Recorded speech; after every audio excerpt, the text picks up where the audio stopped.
नमस्कार दोस्तों, स्वागत है आप सभी का हमारे यूट्यूब चैनल यूट्यूब अन्ना में। चलिए दोस्तों, आज हम बात करेंगे अक्षांश रेखा और देशांतर रेखा के बारे में। दोस्तों, हम इंडियन ज्योग्राफी शुरू करने वाले थे, लेकिन हमने सोचा कि इंडियन ज्योग्राफी में भारत की अक्षांशीय रेखा और देशांतरीय रेखा का विस्तार समझाने में दिक्कत न हो, इसलिए हम सबसे पहले आपको अक्षांशीय रेखा और देशांतर रेखा के बारे में बताते हैं। चलिए आज शुरू करते हैं। अक्षांशीय रेखा और देशांतर रेखा के बारे में समझेंगे। सबसे पहले हमें ग्लोब पर समझना होगा कि अक्षांशीय रेखा और देशांतरीय रेखा क्या है। उसके लिए हम बोर्ड पर एक ग्लोब बनाएंगे और उस पर हम समझेंगे कि अक्षांशीय रेखा और देशांतर रेखा क्या होता है। दोस्तों, सबसे पहले अक्षांशीय रेखा को बांटने के लिए, पढ़ने समझने के लिए हम पृथ्वी को एक काल्पनिक 0 डिग्री से एक काल्पनिक रेखा पर खींचेंगे बीचों बीच, जो उसको 2 बराबर भागों में बांटता है। हम इसे 0 डिग्री से पृथ्वी के बीचों बीच एक रेखा खींचेंगे, जिसे हम भूमध्य रेखा या विषुवतीय रेखा कहते हैं। इसे हम भूमध्य रेखा कहते हैं, भूमध्य रेखा, या इसे हम विषुवत रेखा भी कहते हैं, विषुवत रेखा भी कहते हैं। यह पृथ्वी के 2 बराबर भागों में बांटता है और यह उत्तरी गोलार्ध, ऊपर वाले को उत्तरी गोलार्ध और नीचे वाले को दक्षिणी गोलार्ध कहते हैं। यह हो गया आपका उत्तरी गोलार्ध और यह हो गया आपका दक्षिणी गोलार्ध। इसके समानांतर खींची गई रेखाओं को जो है हम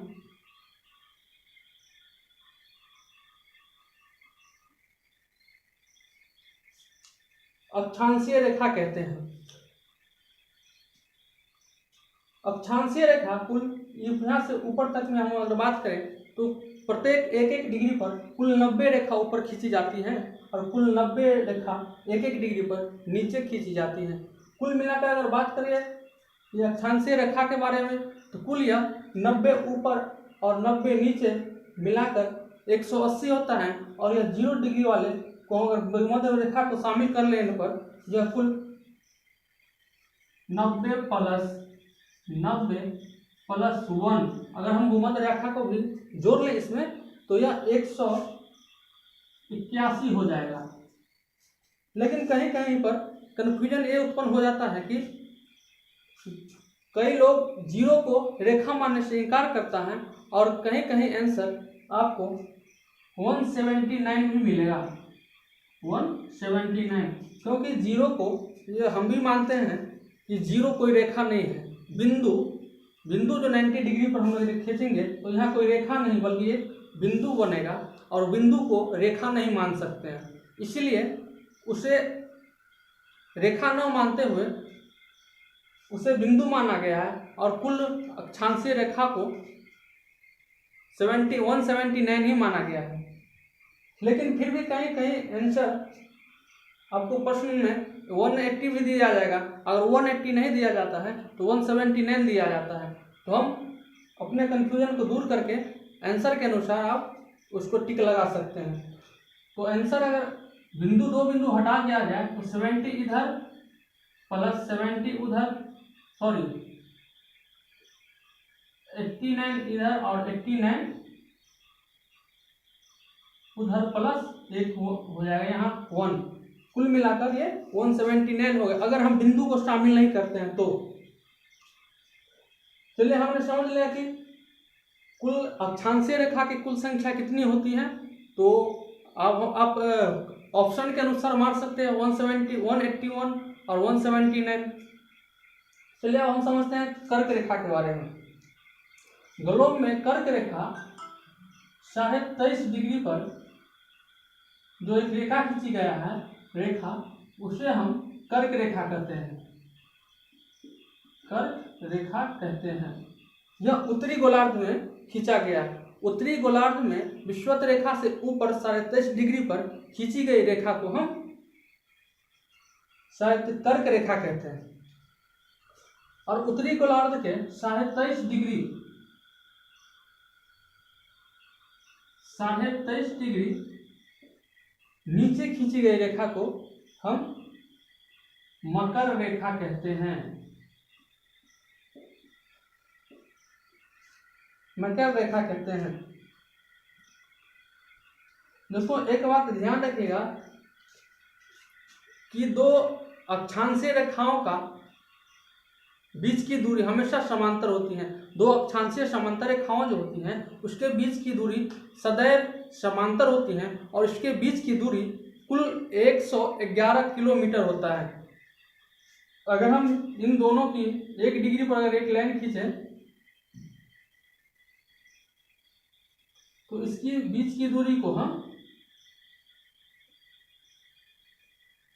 इसकी बीच की दूरी जो होता है वह कुल 111 किलोमीटर होता है। उसके बाद चलिए हम बात करेंगे उसके बाद ऊपर वाले 66.5 डिग्री ऊपर भूमध्य रेखा से 66.5 डिग्री ऊपर इस रेखा को हम आर्कटिक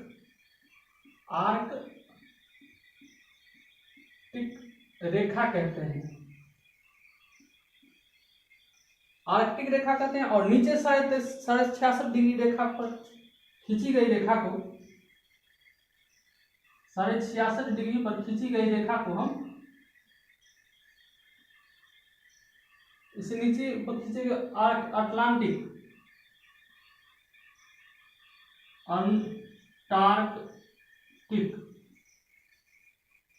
अंटार्कटिक रेखा कहते हैं। दोस्तों हमने ऊपर लिखा है अक्षांशीय रेखा के बारे में। दो ध्रुव के मध्य दो ध्रुव, ये हो गया आपका उत्तरी ध्रुव और ये होगा आपका दक्षिणी ध्रुव। दो ध्रुवों के मध्य पश्चिम से पूर्व की ओर खींचा गया काल्पनिक रेखा, क्योंकि हम पृथ्वी पर एक्चुअली में वास्तविक रेखा नहीं खींच सकते हैं, एक ग्लोब में हम काल्पनिक रेखा ही खींच सकते हैं, इसलिए हम इसे काल्पनिक रेखा कहते हैं। और इसीलिए हम दो ध्रुवों के मध्य पश्चिम से पूर्व की ओर खींचा गया काल्पनिक रेखा अक्षांश रेखा कहलाता है। क्या कहलाता है? तो अक्षांश रेखा। दो ध्रुवों के मध्य खींची गई पूर्व से पश्चिम की रेखाओं को अक्षांशीय रेखा कहते हैं। हमने जितनी रेखा खींची हैं कुल 90 इधर और कुल 90 ऊपर खींचे हैं और एक बीच में, उस सभी को हम अक्षांशीय रेखा कहते हैं। उसके बाद है भूमध्य रेखा या विषुवतीय रेखा। यह पृथ्वी के बीचों बीच 0 डिग्री पर एक काल्पनिक रेखा खींचा गया है जो पृथ्वी को दो बराबर भागों में बांटता है, उसे विषुवत रेखा कहते हैं। उसे क्या कहते हैं? तो विषुवत रेखा। विषुवत रेखा 0 डिग्री पर एक काल्पनिक रेखा खींचा गया है। हमने 0 डिग्री पर एक काल्पनिक रेखा यहाँ खींचा है, जिसे हम भूमध्य रेखा कहते हैं, विषुवत रेखा, दोनों नाम से जाना जाते हैं। उसके बाद हमने लिखा है कर्क रेखा। विषुवत रेखा से 23.5 डिग्री ऊपर, विषुवत रेखा से 23.5 डिग्री ऊपर यह कर्क रेखा कहलाता है। उसके बाद है फिर मकर रेखा। वह भूमध्य रेखा से 23.5 डिग्री नीचे खींचा गया रेखा, वह भूमध्य रेखा कहलाता है। तो हमने यहाँ 23.5 डिग्री नीचे खींचा है रेखा, वो भूमध्य रेखा कहलाता है। फिर है एक आर्कटिक रेखा। आर्कटिक रेखा यह होता है विषुवत रेखा से 66.5 डिग्री ऊपर, विषुवत डिग्री से 66.5 डिग्री ऊपर खींचा गया रेखा आपको आर्कटिक रेखा कहलाता है। उसके बाद है हमने बताया है अंटार्कटिक रेखा। विषुवत रेखा से नीचे 66.5 डिग्री पर खींची गई रेखा अंटार्कटिक रेखा कहलाता है।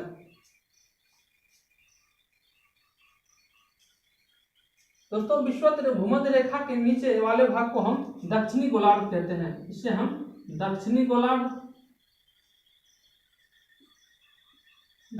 गोलार्ध और ऊपर वाले भाग को उत्तरी गोलार्ध कहते हैं। दोस्तों यहाँ पर कर्क रेखा, ये प्रश्न पूछा जाता है कि 21 जून को कर्क रेखा के ऊपर सूर्य जो है सीधा पूरे ऊपर से सीधा पड़ने के कारण 21 जून को हम लोग को जो है हम लोग उत्तरी गोलार्ध में पड़ते हैं। इंडिया जो है पृथ्वी के उत्तरी गोलार्ध में पड़ता है और ये उत्तरी गोलार्ध में 21 जून को दिन सबसे बड़ा होता है, जिसका कारण है कि उस रोज कर्क रेखा के ठीक ऊपर सूर्य का प्रकाश पड़ता है। और दक्षिणी गोलार्ध की बात करें सबसे बड़ा दिन के बारे में, तो ये होता है मकर रेखा कर, ये होता है 22 दिसंबर को। 22 दिसंबर को मकर रेखा पर सूर्य का प्रकाश सीधे पड़ता है। इसी कारण उस दिन 22 दिसंबर को दक्षिणी गोलार्ध में सबसे बड़ा दिन होता है और हमारे इधर सबसे छोटा दिन, यानी मकर रेखा पर दक्षिणी गोलार्ध में सबसे बड़ा दिन 22 दिसंबर को होता है और उत्तरी गोलार्ध में सबसे बड़ा दिन 21 जून को। 21 जून जो है विश्व योग दिवस के रूप में भी मनाया जाता है।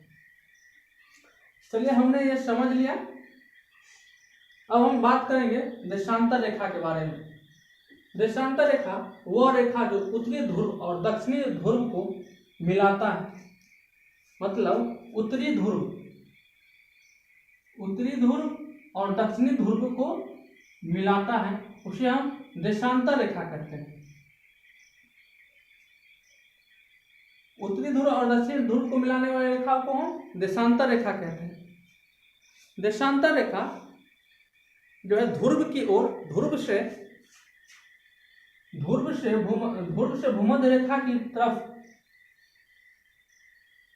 आते समय यह इसकी बीच की दूरी बढ़ती जाती है और भूमध्य रेखा से नीचे ध्रुव की ओर जाती हुई जब भूमध्य रेखा खींची जाती है तो इसकी चौड़ाई जो है कमती जाती है।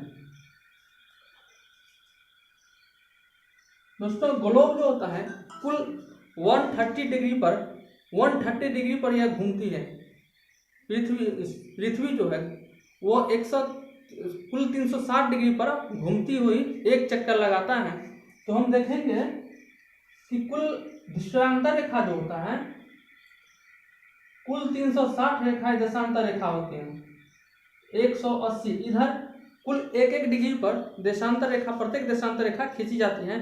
तो कुल इस साइड आपको 180 देशांतर रेखा और दक्षिणी साइड पश्चिमी साइड आपको 180 देशांतर रेखा, यानी देशांतर रेखाओं की कुल संख्या 180 इधर उत्तरी में, पूर्वी में और 180 पश्चिमी में, कुल 360 देशांतर रेखाएं होती हैं। और प्रत्येक देशांतर रेखा जो है देशांतर रेखाओं के बीच की दूरी सबसे अधिक होती है, वो होती है भूमध्य रेखा के पास। कुल वहां पर 111.3 किलोमीटर यहाँ पे उसकी सबसे हाईएस्ट दूरी हो जाती है। बीच की दूरी जो होती है वहां पर वो सबसे दूरी 111.3 किलोमीटर हो जाती है। तो हमने यहाँ देखा है कि देशांतर रेखा वह रेखा होता है जो ध्रुव और उत्तरी ध्रुव और दक्षिणी ध्रुव को मिलाता है। ध्रुवों से भूमध्य रेखा की ओर जाने पर देशांतर रेखा जो है बीच की दूरी बढ़ती है। हमने बताया कि ध्रुवों से देशांतर रेखाओं के तरफ जाने पर इसकी रेखाओं के बीच की दूरी बढ़ती है। और कुल दूरी कितनी होती है? अधिकतम दूरी वो ध्रुव के पास सबसे जो अधिकतम दूरी होता है वो 111.3 किलोमीटर होती है। तो हमने समझ लिया यहाँ तक।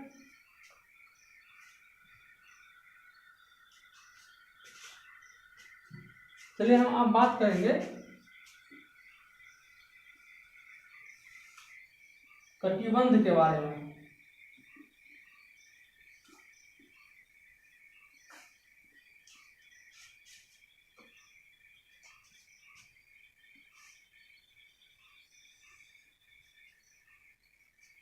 ये देशांतर रेखा हुआ, ये आपको कर्क रेखा, ये मकर रेखा,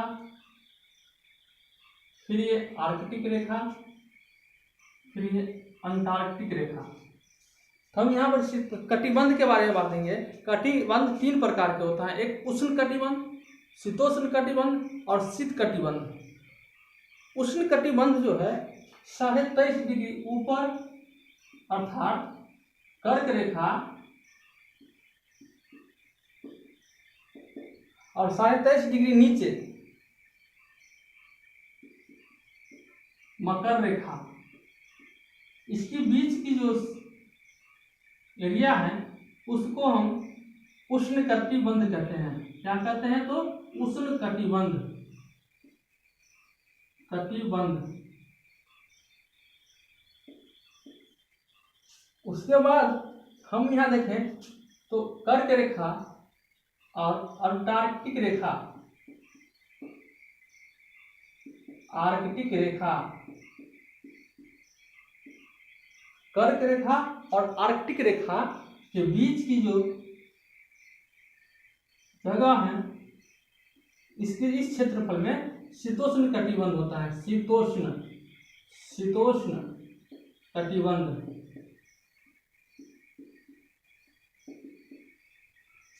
और उसके बाद ध्रुवीय क्षेत्र में जो है वहां पर शीत कटिबंध। शीत कटिबंध का मतलब हुआ हमेशा ठंडा प्रदेश या ठंडा कटिबंध, जिसके कारण ध्रुव पर हम देखते हैं कि हमेशा वहां बर्फ ही जमा रहता है। नीचे भी हम लिखेंगे उष्ण कटिबंध, शीतोष्ण कटिबंध और शीत कटिबंध।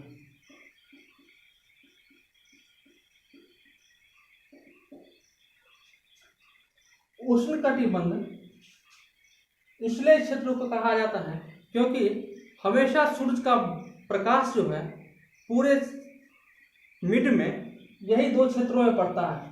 हमने बताया कि सूर्य का डायरेक्ट प्रकाश यही बीचों बीच के क्षेत्र में पड़ता है और इसकी सबसे अंतिम अंतिम जगह जो होता है सूर्य का घर्षक के यहाँ पर कभी मकर रेखा पर एक पड़ता है और कभी मकर रेखा पर, और इसी बीच में इसका आगे पीछे होना रहता है। और सूर्य का प्रकाश डायरेक्ट रूप से इसी दो भागों में पड़ता है, इसलिए इसे उष्ण कटिबंध कहते हैं। और इस क्षेत्र में हमेशा अधिक गर्मी रहता है। फिर है शीतोष्ण कटिबंध। शीतोष्ण कटिबंध पर सूर्य का प्रकाश तिरछा पड़ने के कारण यहाँ पर सूर्य का प्रकाश लगभग आधा पड़ता है और इसलिए यहाँ पर शीतोष्ण कटिबंध, इसलिए यहाँ पर थोड़ा गर्मी और थोड़ा ठंडी रहता है। इसलिए इसको हम शीत और उष्ण अर्थात ठंडा और गर्म कटिबंध कहते हैं, शीतोष्ण कटिबंध। और उसके बाद है शीत कटिबंध। शीत कटिबंध का मतलब हमेशा ठंडा कटिबंध। इसका मतलब कि यहाँ पर सूर्य का प्रकाश बिल्कुल भी नहीं पड़ता है, बहुत ही सूर्य का प्रकाश का बहुत ही कम परसेंट में यहाँ पर पहुँच पाने के कारण यहाँ हमेशा बर्फ जमा रहता है, इसलिए इसे शीत कटिबंध कहते हैं। चलिए दोस्तों, हमने आज समझ लिया अक्षांशीय रेखा, देशांतर रेखा, भूमध्य रेखा। उसके बाद हमने समझा कर्क रेखा, मकर रेखा, उष्ण कटिबंध, शीतोष्ण कटिबंध और शीत कटिबंध। कल बात करेंगे हम अंतर्राष्ट्रीय तिथि रेखा और अंतर्राष्ट्रीय मानक समय रेखा, मानक रेखा के बारे में हम बात करेंगे। तब तक के लिए आज का वीडियो इतना ही। तब तक के लिए नमस्कार।